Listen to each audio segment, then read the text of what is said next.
بار در روز شنبه عیسی در خانه یکی از سرداران فریسیان مهمان شد و آنها رفتار او را مشاهده می کردند.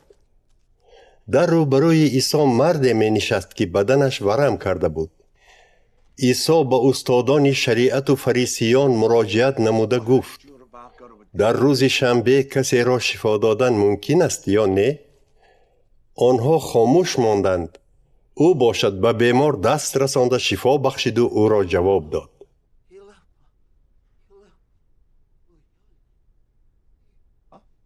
سپس با آنها گفت: اگر فرزند یا برزگاوی یکی از شما در روز شنبه به چاه افتد، مگر آن را زود بیرون نمی برارید؟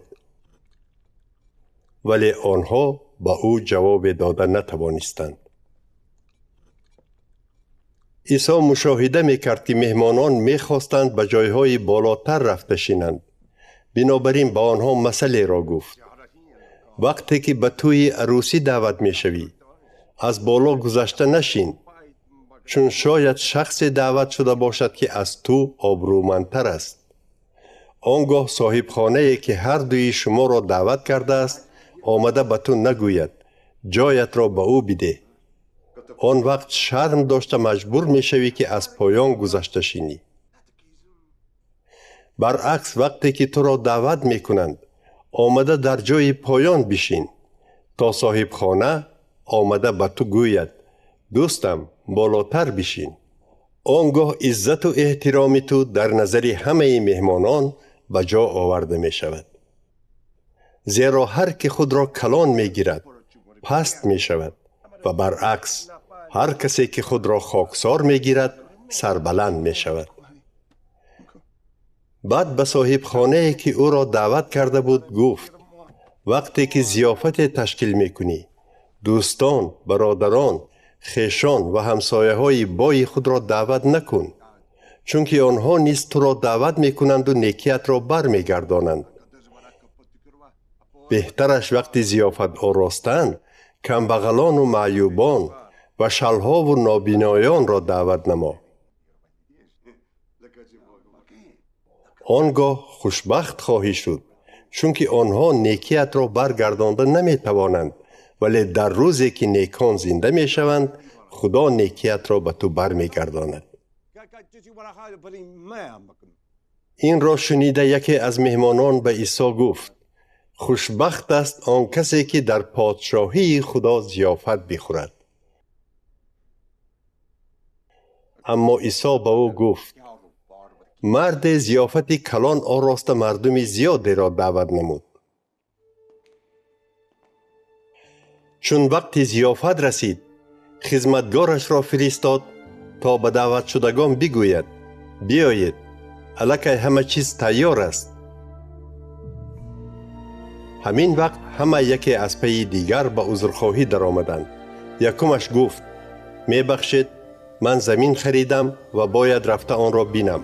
خواهش میکنم مرا ببخشید.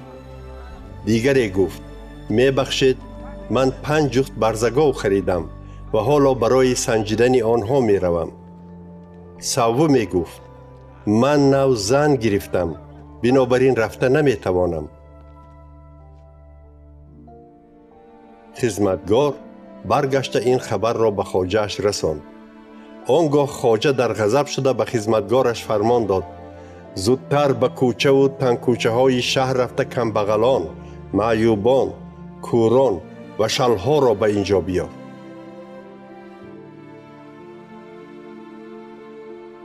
بعد از چند خدمتگار آمده گفت: خواجه‌ام، فرمانتان را اجرا نمودم، ولی باز هم جایهای خالی هستند. سپس خواجه به خدمتگار گفت: بیرون از شهر رو و قدقد راه‌های تنگ و وسیع گشته مردم را به آمدن راضی کن تا که خانه هم پر شود. با شما میگویم هیچ یکی از آن شخصانی که دعوت شده بودند مزه ضیافت مرا نخواهد چشید.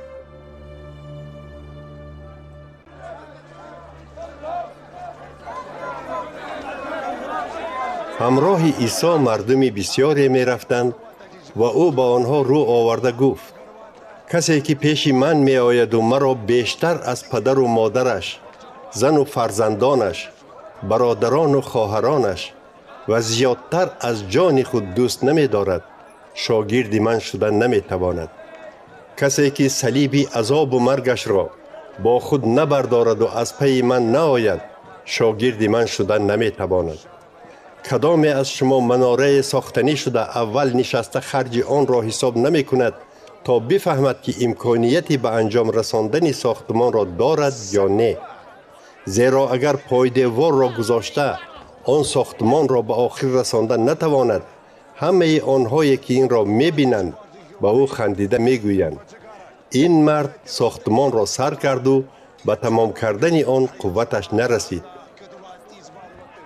همچنین پادشاه پیش از محافظت کردن خود از هجوم پادشاه دیگر اول باید نشسته نغزکک فکر کند آیا می توانم با 10,000 سرباز خود با پادشاهی که با 20,000 سربازش بر ضد من می آید مقابلت نشان دهم؟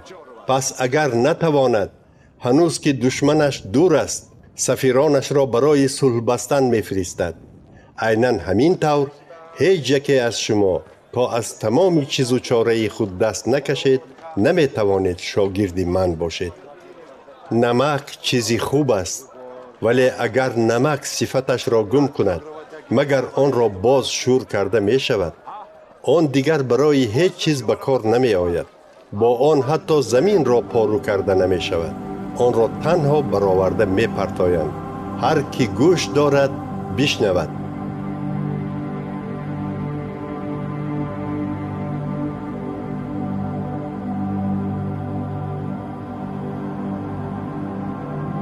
thank you